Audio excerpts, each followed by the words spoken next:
भूख ना लगना,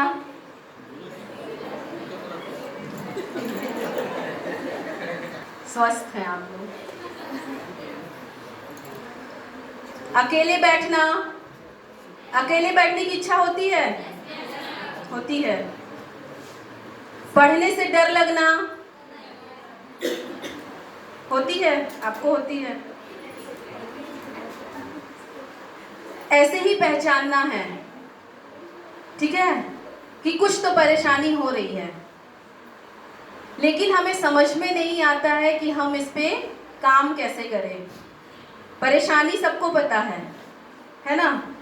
लेकिन ये इतनी, हाँ बोलिए, हाँ बोलिए। तनाव में आकर के और अंदर की उदासी के कारण जब कोई अकेले बैठना पसंद करता है तो वह समस्या है, ठीक है। तो हम इन सारी चीज़ों पे बात करेंगे।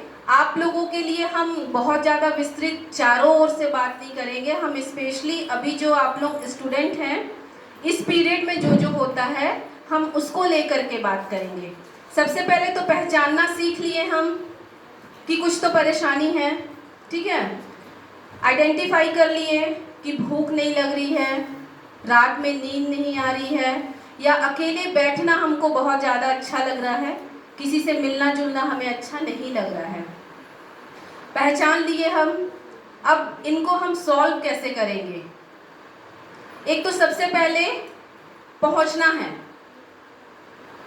ऐसा कोई व्यक्ति जो कि इस पे काम करता हो। आपको इंटरनेट पे मेंटल हेल्थ से रिलेटेड कई टोल फ्री नंबर मिल जाएंगे जो कि इसी पे काम करते हैं। आप डायरेक्ट उनसे बात कर सकते हैं, 24 घंटे अवेलेबल रहते हैं, इसमें झिझकने वाली कोई बात नहीं है। और ये बहुत गंभीर समस्या है, हम इस पे बात नहीं करना चाहते क्योंकि ये हमें बहुत छोटी चीज़ें लगती हैं, क्योंकि ये बहुत आम हो जाता है कि भूख नहीं लग रही है, या हमें पढ़ने से डर लग रहा है, या किताब खोलते ही नींद आ जा रही है। ये हमको लगता है तो सबके साथ होता है, इसलिए इस पे हम, आवाज़ आ रही है, इसलिए इस पे हम बात नहीं करना चाहते हैं। लेकिन इस पे अगर आप बात करेंगे तो आप यह सोचिए कि आपका रिजल्ट कुछ और ही हो सकता है, क्योंकि हमें पता ही नहीं होता है कि हम शेड्यूल कैसे बनाएं, पढ़े कैसे, कौन से सब्जेक्ट को कैसे कवर करें। तो इन सारी चीज़ों के लिए जो एक्सपर्ट हैं वो आप लोगों को बहुत अच्छे तरीके से बता सकते हैं कि एक तरीका होता है, जैसे आपकी जो पॉजिटिविटी है या जो स्ट्रॉन्ग साइड है या वीकनेस साइड है उसको कैसे यूज करना है। जैसे कई बच्चे होंगे जिनको भोर में उठ करके पढ़ने से चीजें याद हो जाती हैं, या कई बच्चे ऐसे होंगे जिन्हें रात में देर से पढ़ने से चीजें याद हो जाती हैं। तो इन सारी चीजों को समझना होगा सबसे पहले आपको।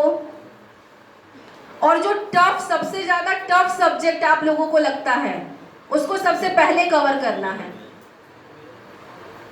क्योंकि जो सबसे टफ है वो अगर सबसे पहले कवर हो जाएगा तो जो इजी है वो तो इजीली हो ही जाएगा। तो उसके बाद जब आप किताब खोलेंगे तो आपको डर नहीं लगेगा। और एक जो शेड्यूल बनता है, अब तो साल भर चलो हो गया, छोड़ दिए। हम ये कहते हैं कि जो बच्चा साल भर पढ़ता है वो पढ़ाई से कभी नहीं डरता है, और जो एग्जाम के सिर्फ 1 महीने पहले से पढ़ता है उसको पढ़ाई से बहुत ज़्यादा डर लगता है। तो साल भर तो बीत गया, अब जो होना था वो हो गया। अभी आप लोगों के पास 1 महीना या 1.5 महीने का जो समय बचा है उस पर आप लोग एक शेड्यूल बनाइए और उसमें प्रतिदिन 2 सब्जेक्ट को लीजिए, और उसमें जो टफ सब्जेक्ट है उसको सबसे पहले लीजिए, जिसको आप लोग छोड़ते जाते हैं। और आप लोगों में एक परेशानी यह रहती है कि 1 घंटे के बाद पढ़ेंगे या 2 घंटे के बाद पढ़ेंगे, वैसे करते करते 1 दिन, 2 दिन, 3 दिन बीत जाता है। होता होगा, सबके साथ होता होगा, पढ़ने के लिए आप बैठ ही नहीं पाते होंगे। तो इसके लिए आप लोगों को शेड्यूल बनाना बहुत ज़्यादा ज़रूरी है, और टफ सब्जेक्ट को सबसे पहले कवर करना ज़रूरी है, क्योंकि अगर आपको रात में नींद नहीं आ रही है तो उसी से रिलेटेड आपके मोबाइल में आएंगी 10 चीज़ें, क्योंकि एआई सब कुछ जानता है। तो आपको जो भी परेशानी है ना, आपको लगता है कि आप दिमाग में सिर्फ सोच रहे हो, सिर्फ दिमाग में नहीं सोच रहे हो, फोन में किसी ना किसी से तो बात कर रहे हो या मोबाइल में कुछ ना कुछ तो सर्च कर रहे हो, तो उसी से रिलेटेड 10 चीजें आएंगी। तो वो तनाव आपका 10% से 100% हो जाता है। मोबाइल से जितना पढ़ना है सिर्फ उतना ही पढ़ने के बाद मोबाइल लॉक करना सीखिए। बहुत टफ है, क्योंकि आप लोग जब मोबाइल स्क्रॉल करते हैं तो हाथ रुकता नहीं है। तो उस चीज के लिए आपको मानसिक रूप से बहुत ज्यादा मजबूत होना पड़ेगा।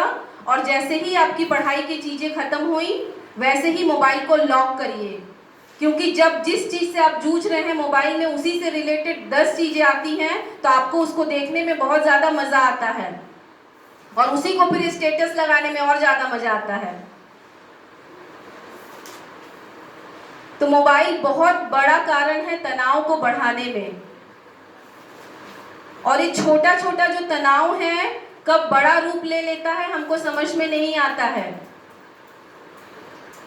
इसलिए कोई भी तनाव जब छोटा ही होता है हमको उसे खत्म करना है। और ऐसे जगह जाना चालू करिए जहां पे वाइब्रेशन बहुत ज्यादा पॉजिटिव हो। जैसे किसी भी धार्मिक स्थल पे आप जहां भी जाते होंगे, जिस भी धार्मिक स्थल पे, वहां का जो वातावरण होता है, वहां का जो वाइब्रेशन होता है सकारात्मक होता है। तो उस जगह पे प्रतिदिन आधे घंटे 15 मिनट जाना शुरू करिए और ऐसे लोगों से मिलना और बातचीत करना शुरू करिए जो कि निगेटिव बातें ना करते हों, जो सिर्फ सकारात्मक बातें करते हों कि सारी चीजें अच्छी हैं या अच्छी होंगी या अच्छी हो जाएंगी। ऐसे लोगों से बातें मत करिए कि मैं तो तनाव में हूं, मेरे को तो रात में नींद नहीं आती है, तो वो भी तुमको पलट के यही चीज बोले। ऐसे लोगों से बातें करना बंद करिए, ऐसे लोगों से मिलना इग्नोर करिए। और मेरी सलाह ये है कि किसी को भी अगर बहुत ज़्यादा परेशानी है इस विषय को लेकर के, तो आप इंटरनेट पे जाइए और मानसिक स्वास्थ्य के कई टोल फ्री नंबर है, उस पे जाइए और बात करिए। उस पे फ़ोन लगता है और लोग फ़ोन उठाते हैं और बात करते हैं। इससे रिलेटेड किसी के पास और अगर कोई प्रश्न हो तो पूछ सकते हैं, या मैंने और भी कितने टॉपिक पे बात किए हैं, किसी भी टॉपिक से कोई भी प्रश्न